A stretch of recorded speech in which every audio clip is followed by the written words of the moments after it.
Mercredi 19 mars 2025, l'amour et la justice, les deux plus grands commandements. C'est toujours un plaisir de se retrouver autour de ce qui nous fait du bien et qui nous apporte paix et confiance pour notre vie. Et quoi de mieux que la parole de Dieu dans laquelle nous pouvons puiser réconfort et joie pour passer une bonne journée. L'équipe de l'aventure dans la parole souhaite que cette séquence vous apporte la sérénité nécessaire pour aujourd'hui. Notre communauté s'agrandit et c'est grâce à vous. Soyez vous aussi actifs avec nous pour répandre le message et vous pouvez le faire en likant, en partageant le lien. Nous vous invitons à vous abonner pour recevoir les notifications chaque jour et pour un confort d'écoute en continu, nous vous proposons une playlist chaque semaine. Le texte à mémoriser de cette semaine que nous vous invitons à dire avec nous se trouve dans 1 Jean chapitre 4, le verset 20. Si quelqu'un dit « j'aime Dieu » et qu'il haïsse son frère, c'est un menteur. Car celui qui n'aime pas son frère, qu'il voit, comment peut-il aimer Dieu qu'il ne voit pas? Nous vous invitons à le redire avec nous. 1 Jean chapitre 4, le verset 20. Si quelqu'un dit « j'aime Dieu » et qu'il haïsse son frère, c'est un menteur. Car celui qui n'aime pas son frère qu'il voit, comment peut-il aimer Dieu qu'il ne voit pas? Peut-on dire qu'on aime Dieu tout en détestant ceux qui sont autour de nous? Les réflexions de cette semaine nous aident à répondre à cette question. Et aujourd'hui, nous le ferons avec la séquence appelée à établir la justice. Les prophètes dans les Écritures soulignent continuellement l'appel de Dieu à la justice dans la société. À maintes reprises, les Écritures n'hésitent pas à mettre en évidence les problèmes d'injustice et d'oppression. En effet, invoquer Dieu afin de rendre un jugement équivalait à solliciter son intervention pour instaurer la justice. Par exemple, le prophète Ésaïe ne mâchait pas ses mots sur l'injustice en Israël à l'époque. Ses paroles et son appel à la justice doivent résonner haut et fort à nos oreilles aujourd'hui. Et voilà ce qu'il dit dans Ésaïe chapitre 1er, le verset 17. Apprenez à faire le bien, recherchez la justice, protégez l'opprimé, faites droit à l'orphelin, défendez la veuve.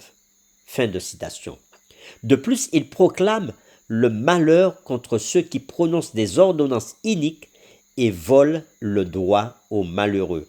Et ça, il le fait dans Ésaïe chapitre 10, versets 1 et 2. Et ainsi, il avertissait au verset 3, « Que ferez-vous au jour du châtiment et de la ruine qui, du lointain, fondra sur vous? Vers qui fuirez-vous pour avoir du secours? Où laisserez-vous votre gloire ?» Fin de citation. De même, le prophète Jérémie proclame le message de Dieu. Et dans Jérémie chapitre 22, versets 13, 15 et 16, il dit ceci. « Malheur à celui qui bâtit sa maison par l'injustice et ses chambres par l'iniquité, qui fait travailler son prochain sans le payer, sans lui donner son salaire. Ton père ne mangeait-il pas et ne buvait-il pas? Mais il pratiquait la justice et l'équité. Et il fut heureux.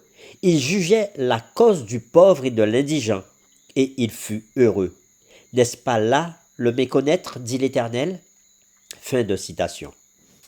Nous vous invitons à lire avec nous Matthieu chapitre 23, les versets 23 à 30. Et nous répondons à la question suivante. Qu'enseigne Jésus ici sur ce qui est le plus important? À votre avis, que veut-il dire quand il parle de ce qui est le plus important? Nous lisons Matthieu 23, versets 23 à 30. Malheur à vous, scribes et pharisiens, hypocrites, parce que vous payez la dîme de la menthe et de la nette et du cumin, et que vous laissez ce qui est plus important dans la loi, la justice, la miséricorde et la fidélité. C'est là ce qu'il fallait pratiquer sans négliger les autres. Conducteurs aveugles, qui coulaient le moucheron et qui avalaient le chameau. Malheur à vous, scribes et pharisiens, hypocrites, parce que vous nettoyez le dehors de la coupe et du plat, et qu'au-dedans, ils sont pleins de rapine et d'intempérance. Pharisiens aveugles, nettoie premièrement l'intérieur de la coupe et du plat, afin que l'extérieur aussi devienne net. Malheur à vous, scribes et pharisiens, hypocrites, parce que vous ressemblez à des sépulcres blanchis, qui paraissent beaux au dehors, et qui au dedans sont pleins d'ossements de mort et de toute espèce d'impureté. Vous de même, au dehors, vous paraissez juste aux hommes, mais au dedans, vous êtes pleins d'hypocrisie et d'iniquité. Malheur à vous, scribes et pharisiens, hypocrites, parce que vous bâtissez les tombeaux des prophètes et ornez les sépulcres des justes, et que vous dites, si nous avions vécu du temps de nos pères, nous ne nous serions pas joints à eux pour répandre le sang des prophètes. Après avoir lu Matthieu chapitre 23, versets 23 à 30, nous répondons à la question suivante. Qu'enseigne Jésus ici sur ce qui est le plus important? À votre avis, que veut-il dire quand il parle de ce qui est le plus important? De peur que l'on pense que l'injustice ne concernait que les prophètes de l'Ancien Testament, nous voyons clairement ici et ailleurs dans le ministère de Jésus que cela concernait au plus haut point Christ lui-même. Comme le dit Matthieu 23, verset 23, « Malheur à vous, scribes et pharisiens, hypocrites, parce que vous payez la dîme de la menthe, de la dette et du cumin, et que vous laissez ce qui est plus important dans la loi, la justice, la miséricorde et la fidélité. C'est là ce qu'il fallait pratiquer sans négliger les autres choses. » Et dans Luc chapitre 11, verset 42, Jésus se lamente en disant « Vous négligez la justice et l'amour de Dieu. » Pour terminer, réfléchissons à cette question.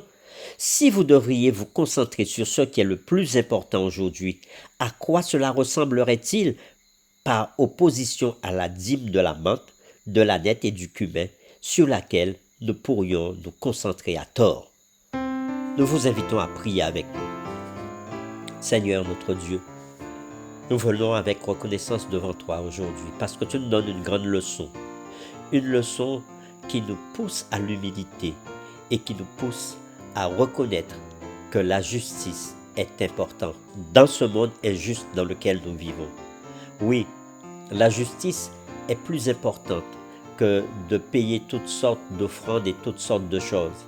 La justice est plus importante que d'être religieux et de ne pas être juste envers ceux qui souffrent. Alors Seigneur, nous prions pour que tu mettes dans nos cœurs ce désir d'être juste avec ceux qui nous entourent et de venir en aide à ceux qui sont dans la souffrance. Merci de nous donner cette force. Nous te le demandons au nom de Jésus. Amen.